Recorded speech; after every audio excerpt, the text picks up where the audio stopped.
Welcome to this week's vlog. Just back from nearly a couple of weeks holiday in the Lake District. We had a great time.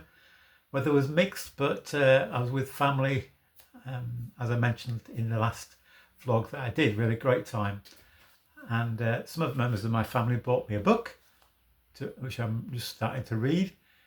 P is for Parkrun, a journey from A to Z, written by a lady called Eileen Jones. And in the book, she talks about different parkruns that she's experienced over a period, and she does them from an A to Z. In other words, a parkrun that has a name beginning with A, then B, C, D, right through to Z.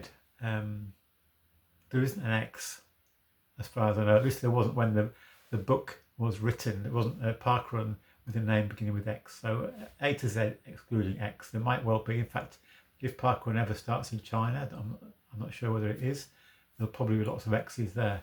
But anyway, that's the book about parkrun. If you don't know what parkrun is something that happens every Saturday throughout the UK and in quite a number of other countries now.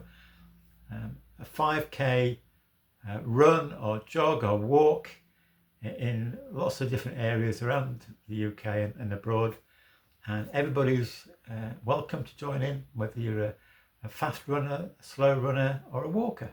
And it's a great community event, and I've enjoyed doing that for the past couple of years.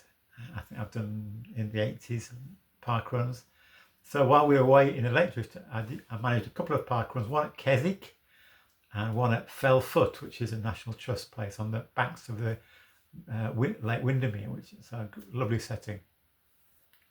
Now on the Sunday, last Sunday, or Saturday actually, I said to my grandchildren who were with us, 3 of the grandchildren were still with us, I said, would you like to do the junior park run? Because junior park runs happen on a Sunday, and that's just a 2K course instead of the 5K for the adults, although some children do the adult one as well.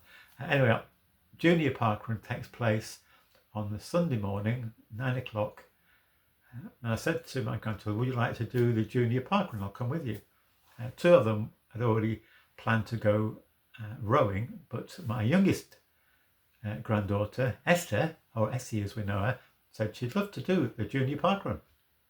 So we arranged that. Anyway, woke up Sunday morning and it was pouring down with rain, so I thought maybe she won't want to do it. So I rang her mum and she says, yeah, Essie, you still like to do it?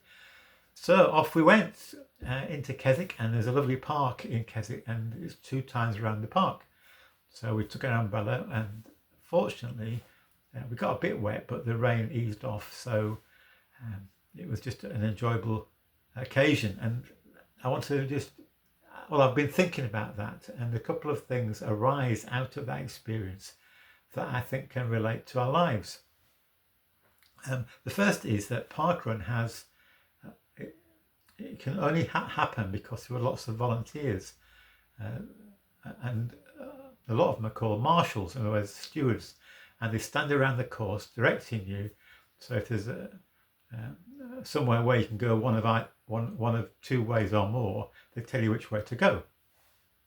And the stewards are really helpful and often encouraging. And on the junior parkrun, it's so positioned, the stewards or the marshals, that the children are always in sight wherever they are, just to make sure everybody's kept safe. And so I ran along with Essie, and as we came to each marshal, they shouted out encouragement, keep going, you're doing well, well done. And that was a real encouragement.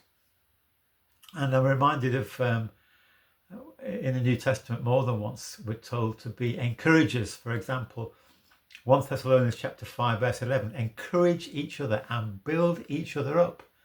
How we need people who are encouragers when we're struggling, when we're finding it going hard, when we've got issues that we're addressing and it's difficult.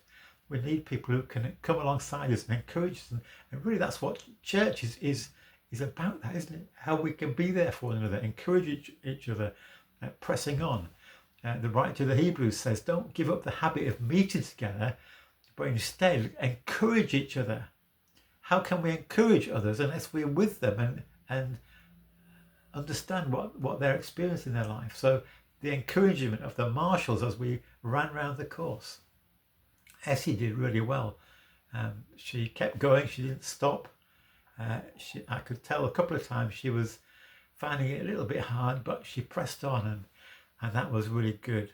The other thing out of that was, of course, I promised I would run alongside Esther as she was running, and so when I felt that she was maybe finding it a little bit hard, I encouraged her, come on Essie, you're doing really well, and I was with her every step of the route.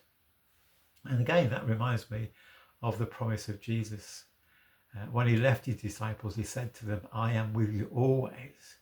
So on our journey of life, in the good times and in the tough times, in the times where we feel like celebrating, the times where we feel like giving up, we can know the truth of that promise. He is with us. And Jesus is the great encourager. He is the one who strengthens us by his Spirit. So we need to be encouragers.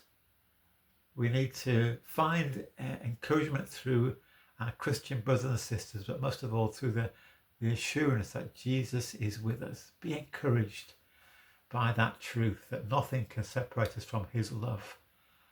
And just finish with another quote from another verse from St. Paul's letter to Timothy, his second letter, chapter 4, verse 7. He's looking right towards the end of his life, his end of his earthly life, and he says, I've fought the good fight. I have finished the race. I have kept the faith. And when Essie was running around, she did finish the race. She kept pressing on until she crossed the finishing line. And that's what we're called to do.